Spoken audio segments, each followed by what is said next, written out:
Okay, so we're now recording. So thanks everyone for your patience. I'm going to share my screen and we're going to get going. Okay. Okay, can you all see my screen? We can. Okay, all right. Thanks everyone for being here. So we've got a couple guests today. My name is Mark. Oh, there we go. Work for Tamiya Capital. We are a revenue financing player in the market. We invest into B2B SaaS companies between 2 and 20 million. My partner host, Will from KPI Sense. Do you want to go ahead and introduce yourself? Yeah, happy to. I'm Will Cordes. Nice to chat and connect here.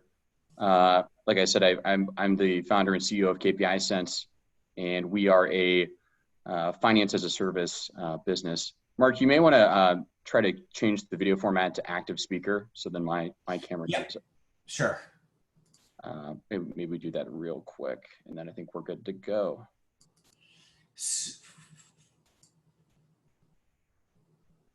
But in the meantime, while Mark's doing that, I'm happy to tell you a little bit more about KPI Sense. So what we do is we're really finance as a service, and we're focused on supporting SaaS companies. So the way that we work typically for earlier stage and growth stage SaaS companies, we're typically more of a strategic CFO as a service. And our goal is to help companies build and operationalize their financial data, typically through financial models and KPI dashboards that allow them to make better decisions and better understand their financial data. As we move upstream, we offer clients that we work with, and we operate as more of an FP&A as a service. So we're typically a little bit more flexible than a senior financial analyst or a mid-level FP&A head. And our goal is really to try and drive better efficiency and save time for CFOs, VP of finances, and management teams that are looking for a little bit more help from a strategic finance standpoint. So basically, our goal is to take a very automation-focused approach and create a very tangible and easy to use managed service that helps support the clients we work with, and we do it at a very cost efficient price point. So that's a little bit about us. Oh, and we got the video to work. Sweet. So again, over the course of the last 5 years, I've had the chance and opportunity to work with a ton of different SaaS companies and use that to kind of create KPI Sense early last year. And really help our clients as they grow and they face these strategic inflection points like fundraising, talking to folks like Tamiya around revenue financing and other kind of key inflection point events like M&A, et cetera. So that's enough about us. Yeah, so Will is going to take us through our agenda today. But what is nice to have is two CEOs of SaaS companies to provide some of their experience and their stories on all of these metrics. So how is it relevant? So today we have Dustin and Jennifer. So Dustin, go ahead and introduce yourself briefly.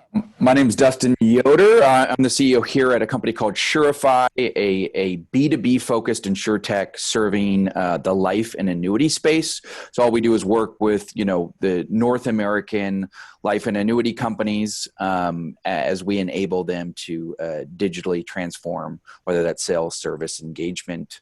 And so we work with a bunch of top brands like AAA, Principal Financial, et cetera. We're about 100 people, we're approaching 100 people this month.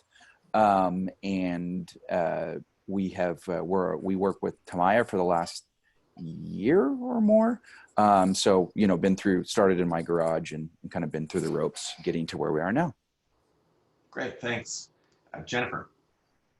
I'm Jennifer Mercer, and I am CEO of a B2B enterprise SaaS company, Metazoa.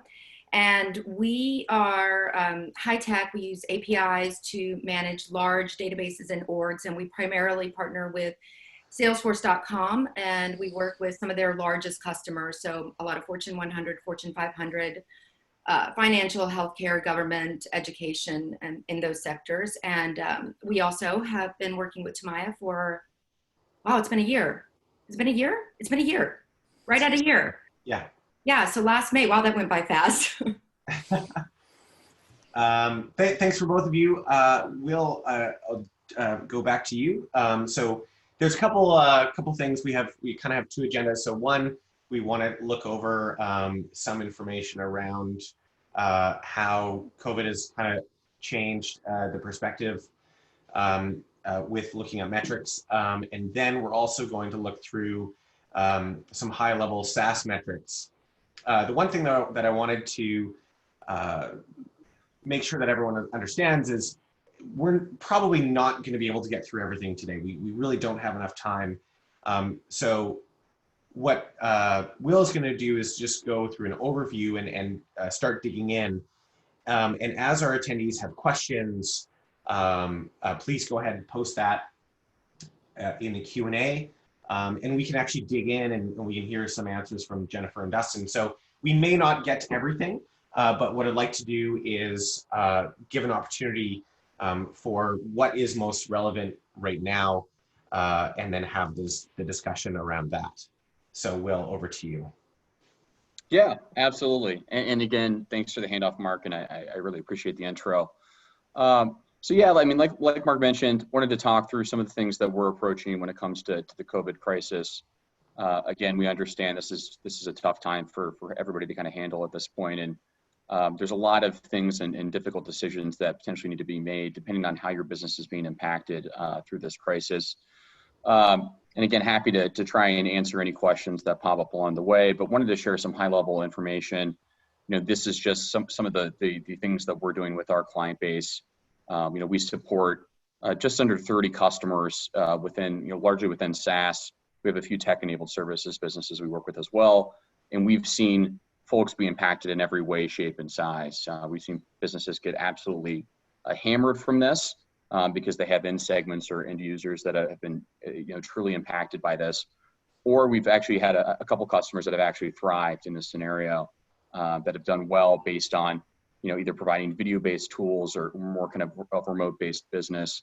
So there are, again, what we're focusing this on is targeted towards more folks that have been, either negative or, seeing kind of a neutral impact from this, versus largely the people that, the small minority that likely have had some, upside to, given the circumstances. But having said that, some of the things that we recommend looking at, again, headcount costs, it's a tough one. And we'll talk about this a little bit further as we get down into the funding bullet. But depending on if you took money from the payroll protection program, if you're US based, for example, that may impact how you're looking at that. So just one of the things to keep in mind, receivables, this is something we'll hop into a little bit later on. But again, I think the one thing that we like to really harp with our clients, assume that your customers are going to pay their AR slower than they are today, or they have been historically. And the reason being, I think our view is to always err towards the side of conservatism. You don't want to, come up short in terms of a cash burn basis because you were over optimistic on some of your working capital ratios and metrics you're using to forecast. So again, at KPI Sense, we're taking a very aggressive approach from a forecasting standpoint and looking at this in a number of different ways, doing a lot of scenario analysis. And our goal is to really help kind of map out where your business is trending, regardless of, kind of the impacts that you're facing, and we're prepared to kind of adjust accordingly. So, what we would say there again is be conservative with some of these cash collection based assumptions. If you do have a benefit of having a lot of cash on hand, or you're in a decent position from a working capital standpoint, one thing to consider is, especially for things like your rent and other items, likely there's vendors that you're working with that are facing some sort of a cash crunch.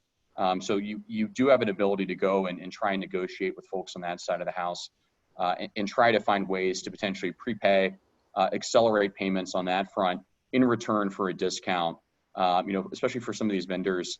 And we're seeing this with a lot of tenants, for example, on the rent side. You may be able to negotiate or renegotiate your lease, or find ways to, again, prepay or pay up front, and likely achieve some longer term savings, while also helping that vendor solve some of their own cash crunch related issues. On the sales and marketing side, I think everybody's getting impacted by this differently. Our biggest piece of advice is be flexible and agile. What you want to do here is really focus on trying to be nimble and help your customers and preempt some of this, some of the potential hurdles or other things that they may be facing, and see how you can, help support that. Also on the customer success side, I'm sure, especially if you're a SaaS business, you've seen this message pounded into your head. I've seen the headline on blog posts: retention is the new business, right? And I think a lot of people are hammering in that message, but it really does hold true. I think if you are going to see, less of a lift from a new business side, you want to over deliver to your existing customers and find ways to drive better net retention. If you're able to do that and stay relatively consistent there, or even drive some improvement, it's going to make a huge impact, once we start to, return to a better state of normal.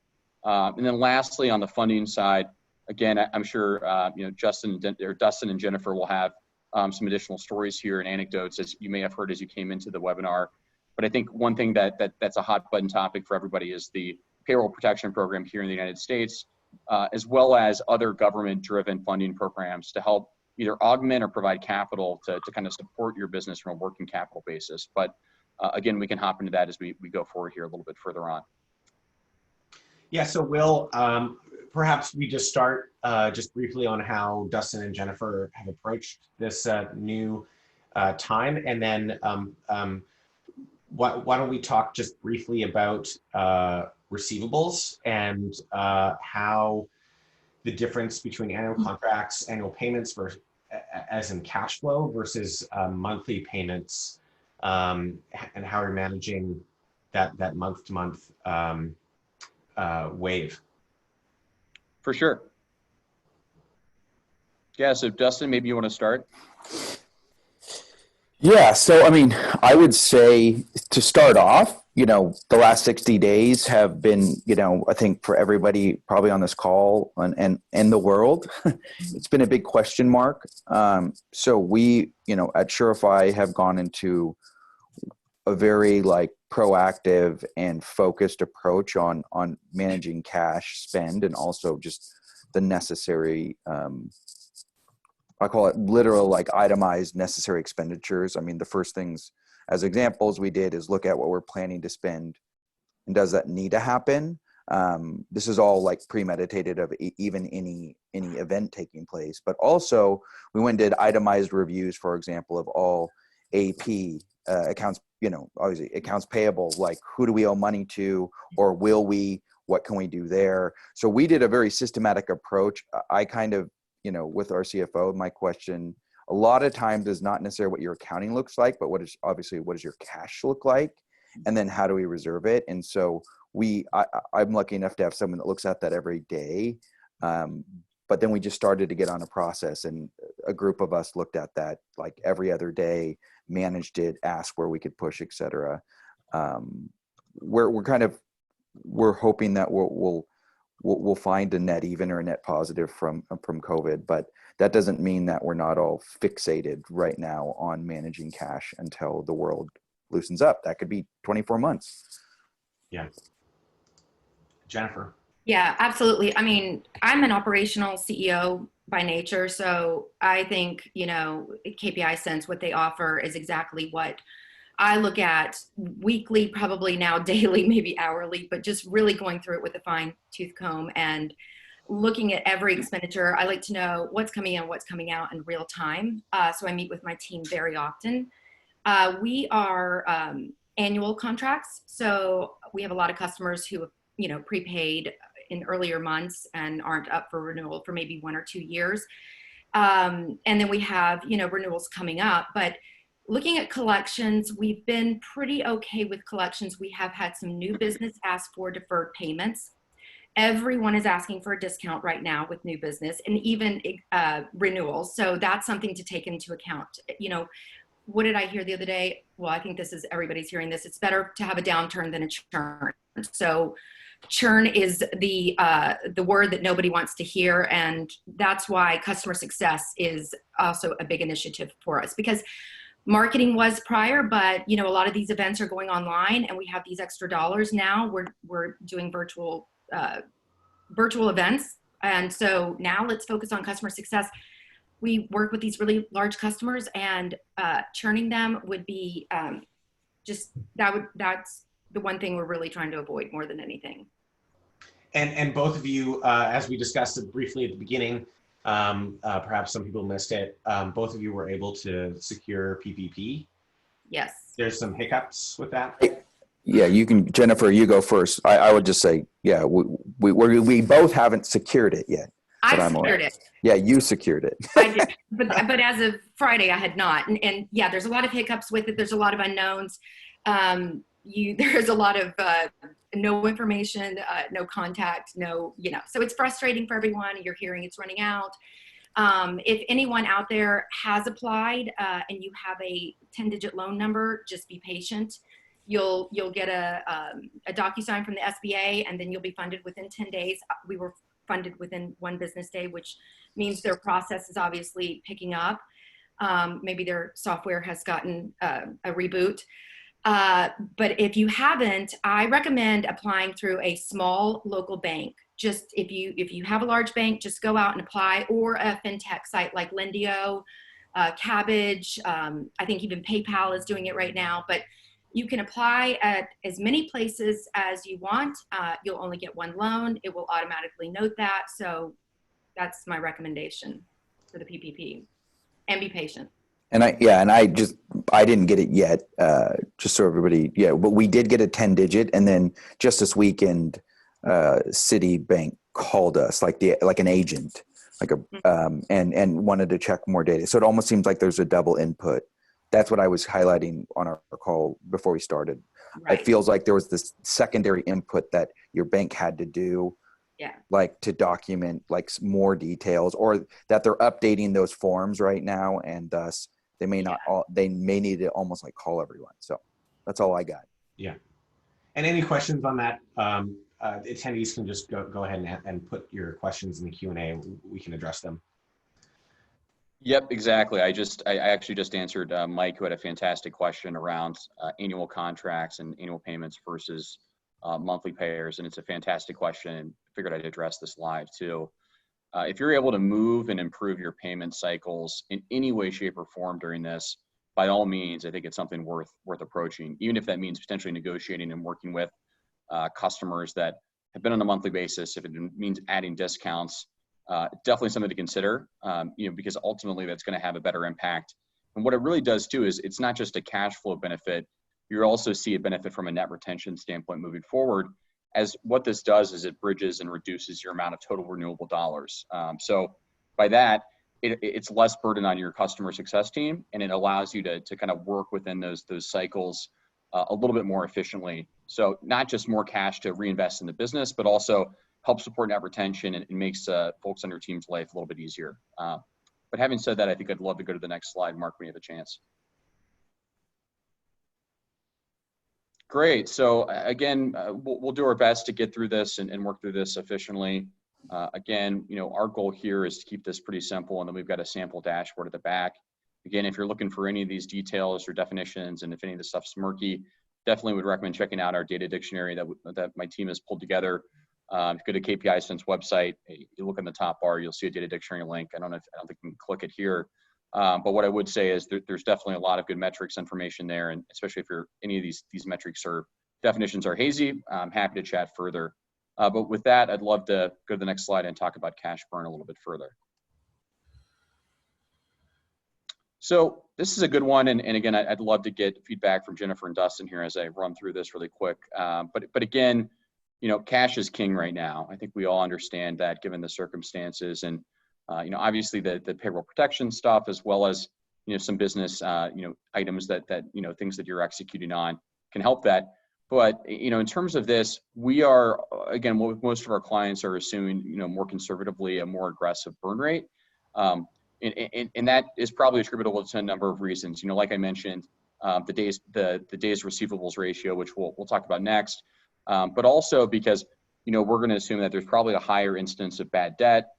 There's other things that may kind of crop up here. So while you can potentially augment that by slow paying your own receivables or asking your own vendors for discounts, one thing that we would consider here is just trying to be, again, conservative here, and assuming that you're likely going to burn a little bit more than you were anticipating, especially if you're still relying on maybe the same forecast or budget data that you had coming into the year, before a lot of this started to take hold. So, again, I'd love to hear from Dustin and Jennifer if they have any additional tips or thoughts here.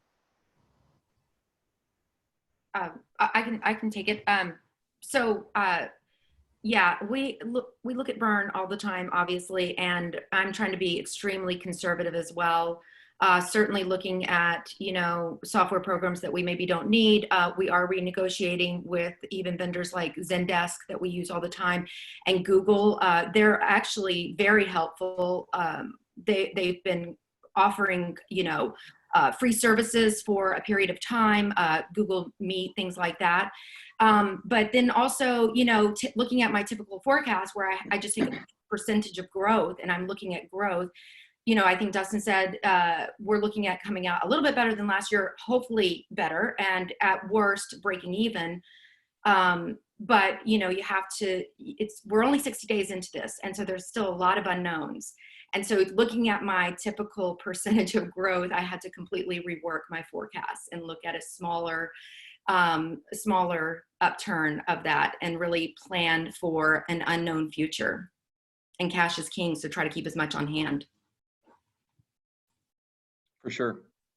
Yeah, I mean, just obsession, being like OCD about cash and like what's happening right now is probably the best tactic. It's like not what we want to do, but I would say the problem is you, like, I would say the last 60 days only tell us a little bit. Mm-hmm. And I think what we quickly did was we, like, some practical steps here is number one, it's healthy to have a powwow freak out session with your team. I think it's good. Like, let's ask ourselves what happens if this goes really bad. Mm-hmm. Well, because ultimately we're all focused on what happens when everything goes really good, and really bad is actually one that we need to have in our pocket. It also helps make our investors, our loan providers, everyone, like, if you have that information, you're much better suited. But two, I think it's appropriate at times like this, like, look at each like output. But then we actually went into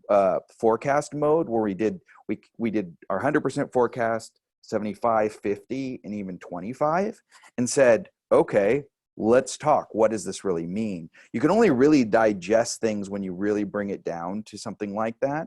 I can only digest it. I don't like quick statements from someone like, we'll be okay, or it's going to be tough. It's like, no, I really want to know, like, it could be that hiring that one person you really want to hire makes all the difference, though. Like, if you don't, in a sense, that output is the cash you need if you do a 50 versus a 75% or a 70. So it's those type of things that I like to obsess about personally. Not every day, but like, you have to have them in there or else you can go in blind. And I've had freak out moments over the years, just as someone running a business that I've been trying to get off the ground. Fortunately, I feel like I'm hopefully out of those woods right now, but, or I believe we are for several years here from a cash perspective, because we've raised some additional money. But also, like, I just suggest like making sure you have those on hand, because I think data is key, and having those at least in your back pocket to always bounce month over month or week over week with each other. Like, oh, we didn't hit our monthly goal, so we hit 50% of it. Should we switch our yearly thinking to a 50% forecast model? Or do you just keep playing the card of, well, it's only 60 days, it's only 90, it's only 180? That's where I think your sins catch up to you really fast. Yeah. And I'd rather be a pessimist while I plan for success. Yeah, I plan really conservatively as well. Great.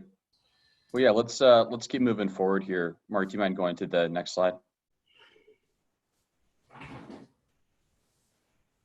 Awesome. So this is something I talked about briefly. Again, we don't have to talk about this one too much in depth, but really this is just looking at your month-end AR balance and kind of annualizing that, and then kind of getting to a days sales outstanding ratio. And the reason why this matters, you're likely using some similar calculation, whether it's you or your CFO or whoever's putting together your forecasting information. You're likely using some number here, or you're just assuming this stays flat. Again, maybe you're not. Maybe you as a potential attendee here are ahead of the curve here. But what I would just say is I want to point this out, because what we're seeing is a pretty significant acceleration here in terms of that day sales outstanding number.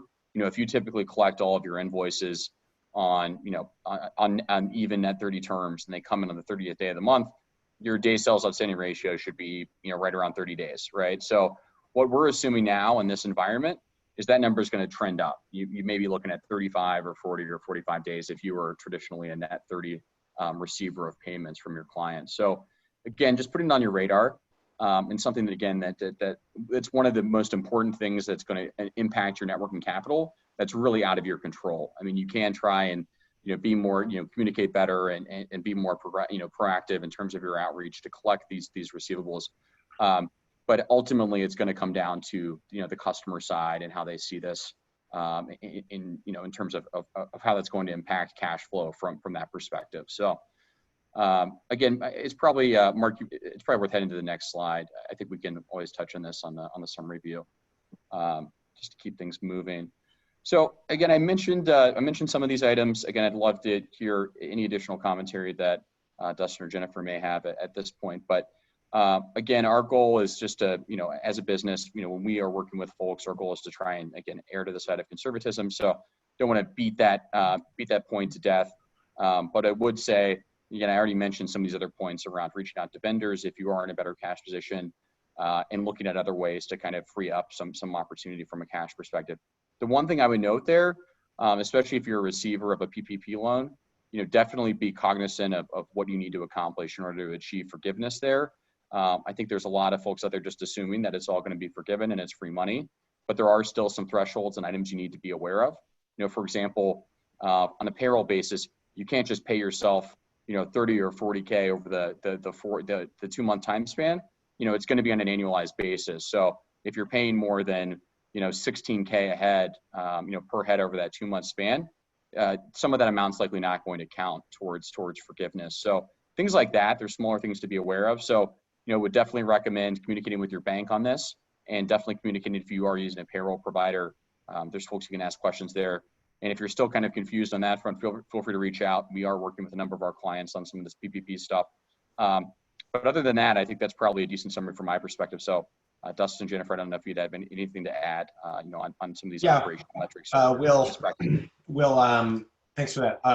We also, from our perspective, we look at these items before and during investing into a company. So, for example, we're typically looking for 6 to 9 and 12 months of cash available post disbursement. So once we start working with a company like Jennifer's, like Dustin's, we try to make sure that there's a runway. And then when this all came down, we actually worked with each individual company to see if they needed some additional assistance, to see if there was programs that could help, to make sure that they still had that healthy runway. So for what you're putting with days sales outstanding, cash burn, I mean, this is consistently relevant. Yeah, absolutely. One thing I'll say just with accounts receivable is we're offering a 1% discount to our really, especially large customers. And a lot of the procurement folks are happy with that because they obviously, they're big companies. They have the cash to tide them over, and it lowers their bottom line. So just a suggestion there. Cool. Maybe okay, we can so move on in this. Yeah. Awesome. So again, I won't spend too much time here. Again, more just a high level conceptual view.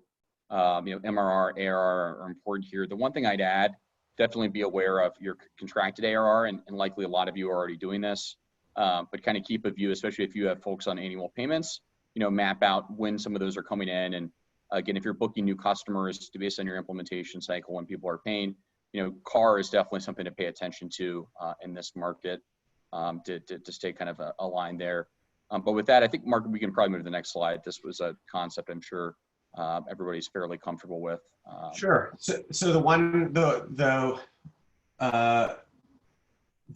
item that I would add to this is look at where that could possibly get to, and how does that change your perspective and possibilities for fundraising. So,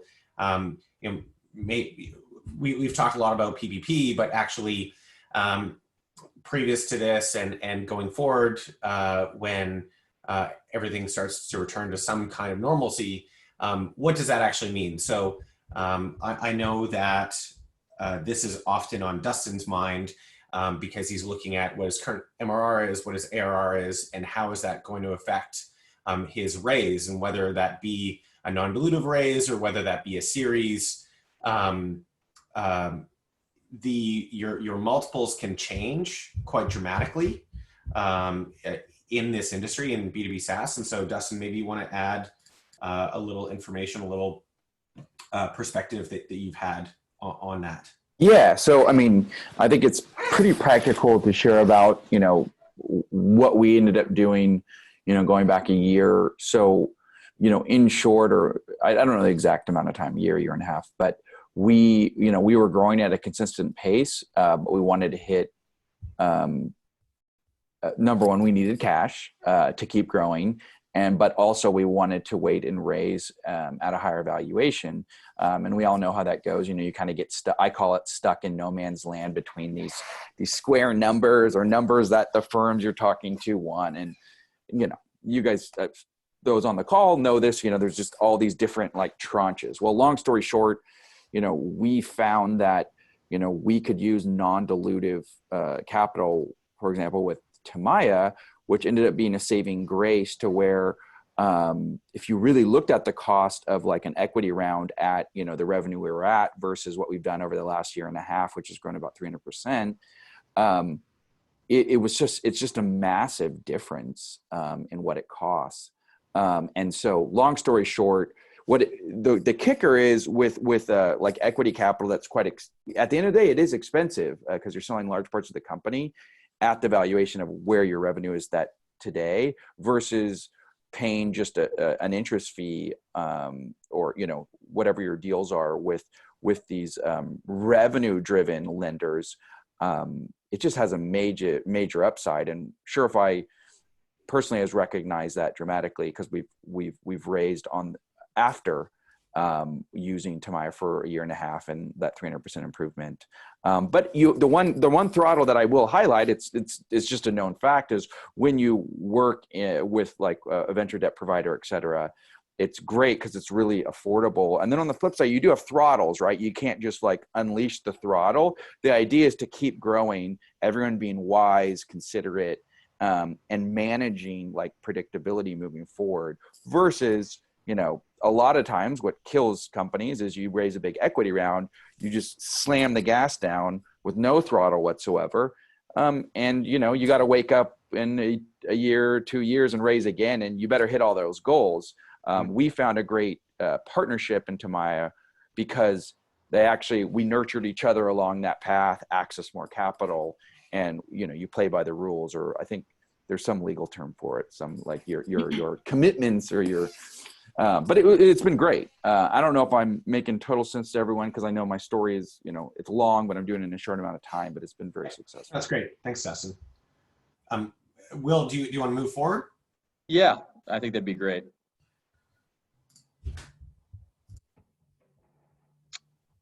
Great. So in terms of additional metrics here, net revenue churn is one that we spend a ton of time on. And I kind of mentioned this before, if retention is kind of, a key focal point here, one of the best ways to really measure this and see how you're doing as a business is comparing gross revenue churn versus net revenue churn. And what I mean by that, gross revenue churn from KPI Sense's perspective, we consider that as just looking at really your hard churn, right? What business have you lost and is not coming back, right? So I'd say you have 10 customers and one leaves, right? And they made up 10% of your revenue as well. You're going to get dinged for 10% of that, right? So you showed 10% churn in that period.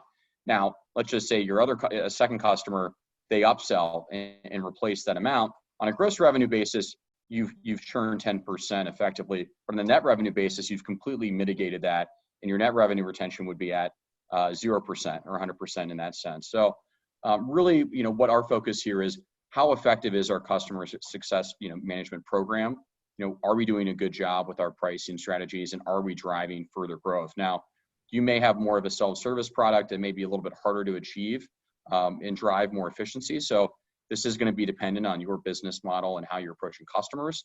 But if you are enterprise SaaS, or you are focused on SMB or mid-market, and you do have the ability to upsell, this is a fantastic time to try and roll it out.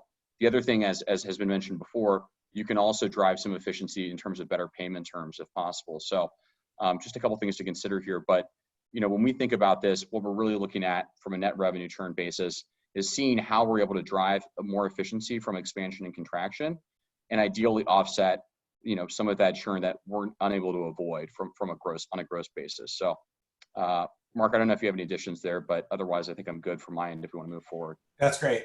Just a follow-up question to our previous slide.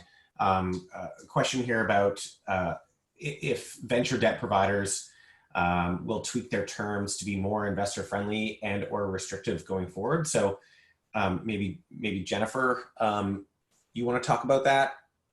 I'm sorry, what was the question? Are venture debt providers tweaking their terms to be more investor friendly and or restrictive going forward?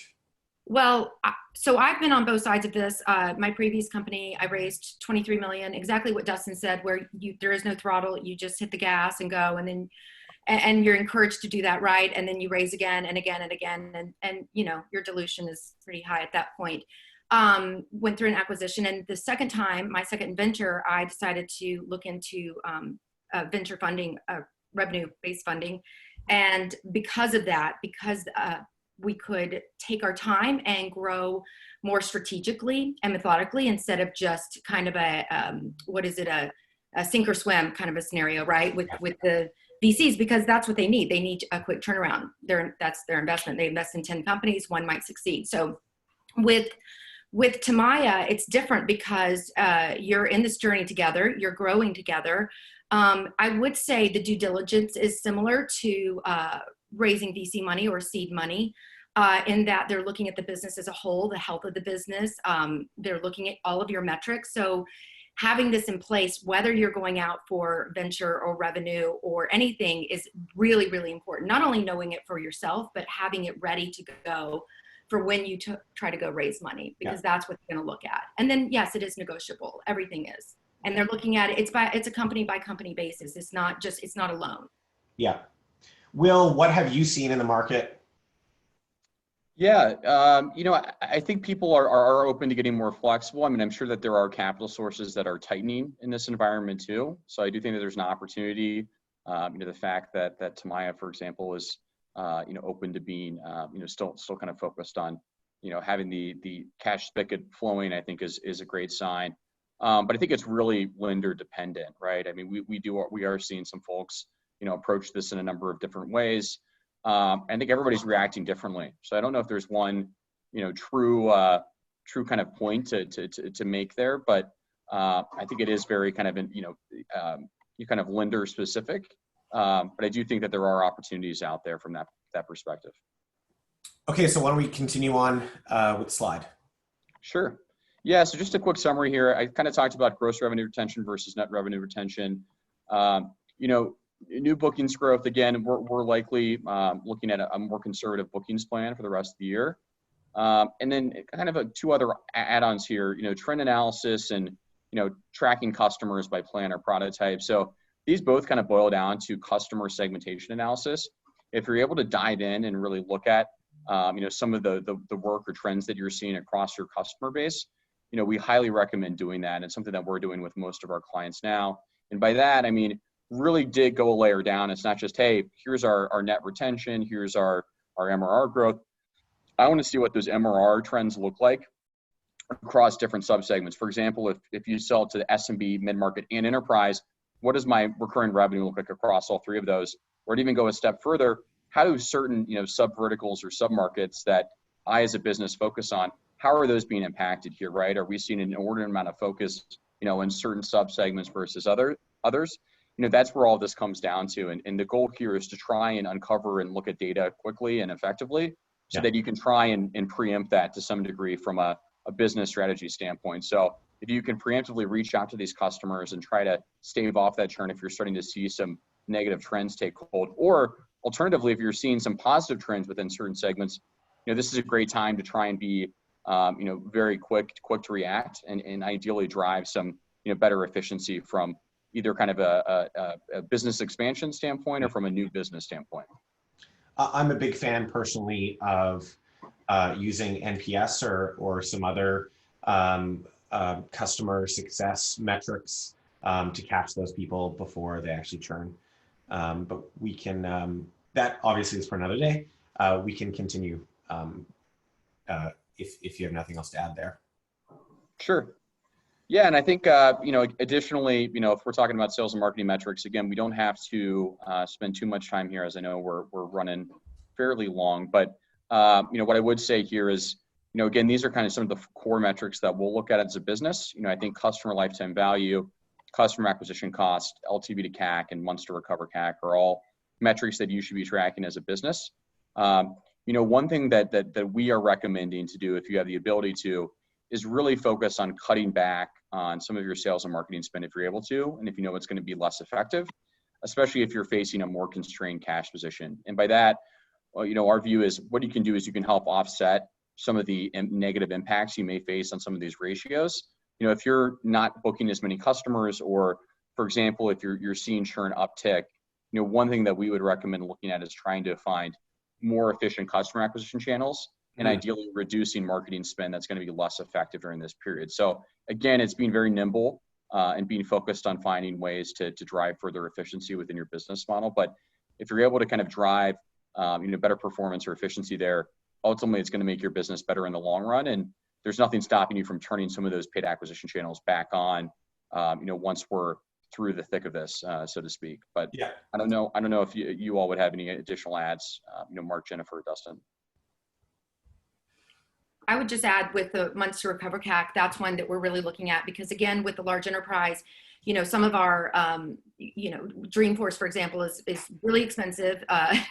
And, the ROI on that takes a long time to really discover. And sometimes it can be a year that somebody comes back in from a Dreamforce show, and it's a Prudential or someone like that. So it's worth it. However, in this climate, it's not worth it. So we really have to look at more short-term customer acquisition and maybe more online marketing, content marketing, Google AdWords, things like that. Yeah, we're doing the same. It's every dollar counts. It always has. It's just a higher, just a higher focus on that. And for us, we actually do a lot of our marketing through conferences. Mm-hmm. So the irony of the whole thing is that we do like 20 something conferences a year, which is a lot. And we do, which is a lot for most people. And we have conferences we spend tens of thousands on.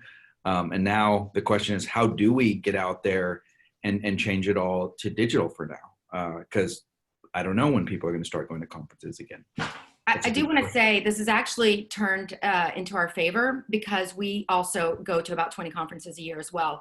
And there's one coming up this month that we're sponsoring and I'm speaking at and whatnot. It's Virtual Dreamin'. And, actually, instead of having, for some of the smaller regional conferences, now it's national and global. And instead of having 10,000 attendees, they expect 300,000 attendees. So our reach is going much further, and nobody's traveling. We're just spending the sponsorship cost. So SaaStr is another one that's going virtual. Salesforce has virtual conferences. I'm sure, Dustin, you should look at the virtual ones, because then you're saving all the T&E and all of that, the swag and everything else that we bring, at least, to our conferences. Mm-hmm. Yep, it's just changing the game. So It'll be good. Great. We'll move to the next there, Will, and you can review your dashboard. Yeah, absolutely. Yeah, again, this is just a high level sample dashboard.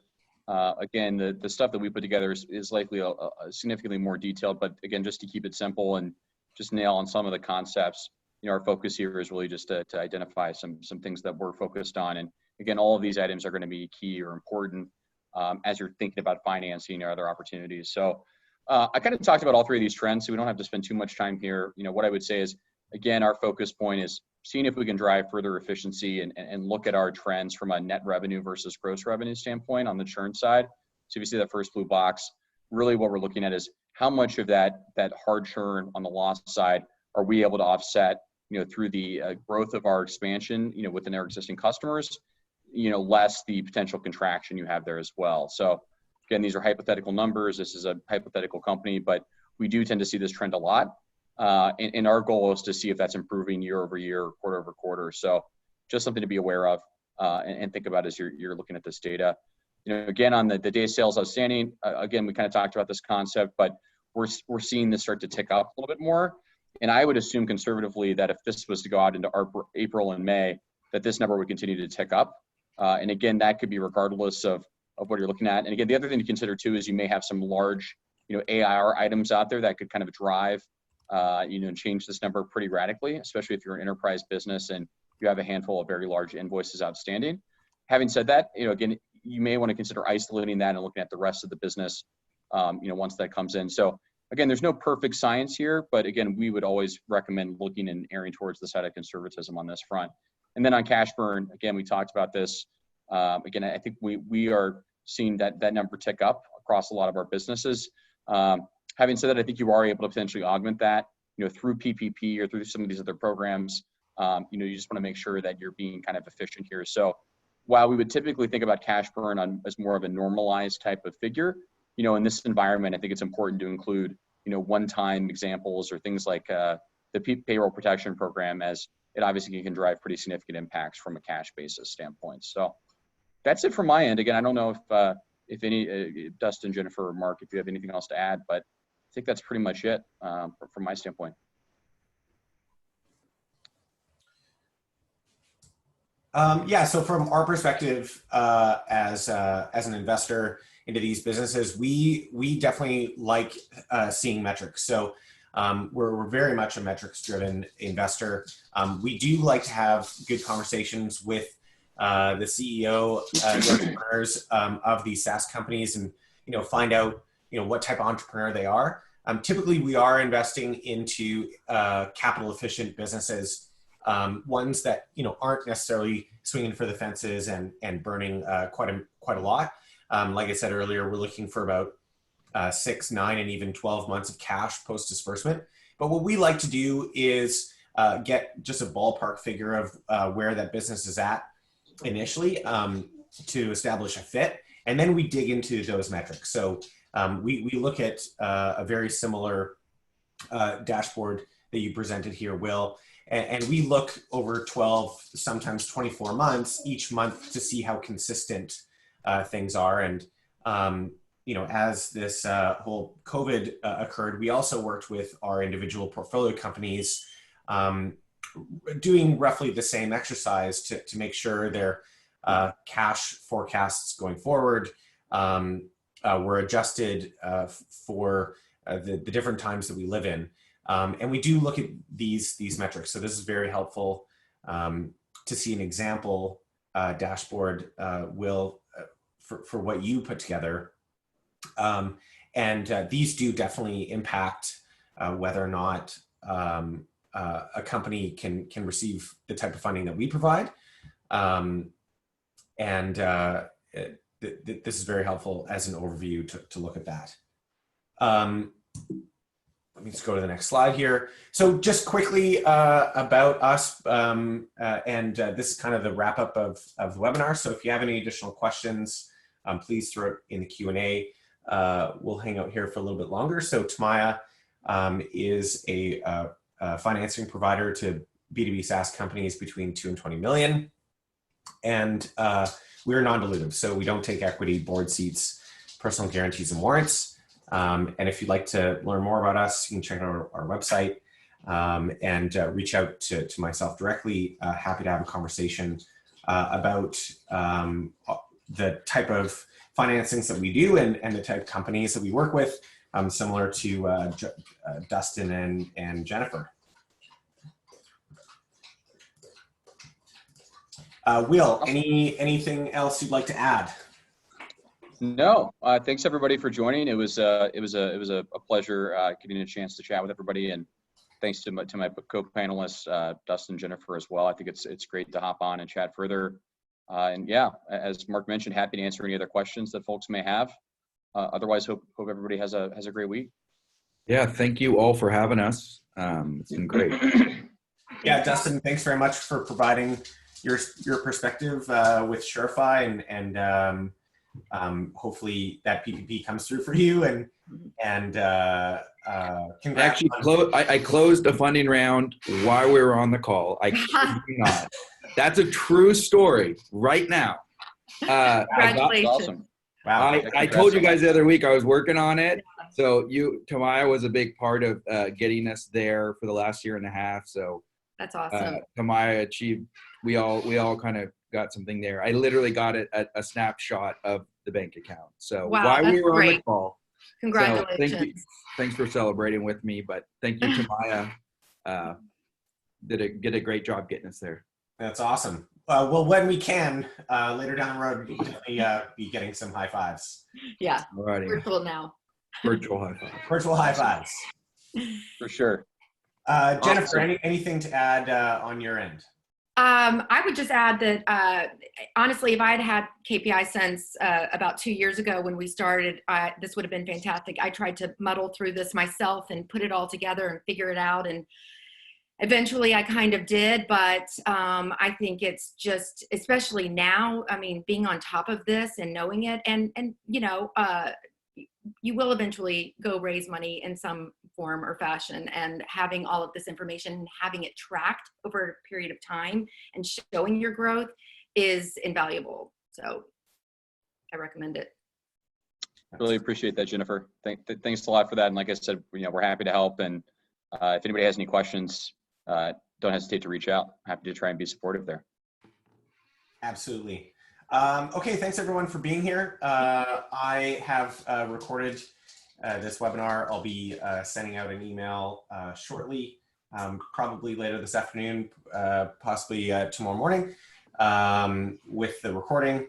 And if any, again, as Will said, if anybody has any questions, we're absolutely open to having a phone call and discussing whatever personal or private information you want to discuss. Awesome. Thanks, everybody. Thanks for joining. Thank you. Thanks very much. Bye-bye. Have a good one. Bye. Bye.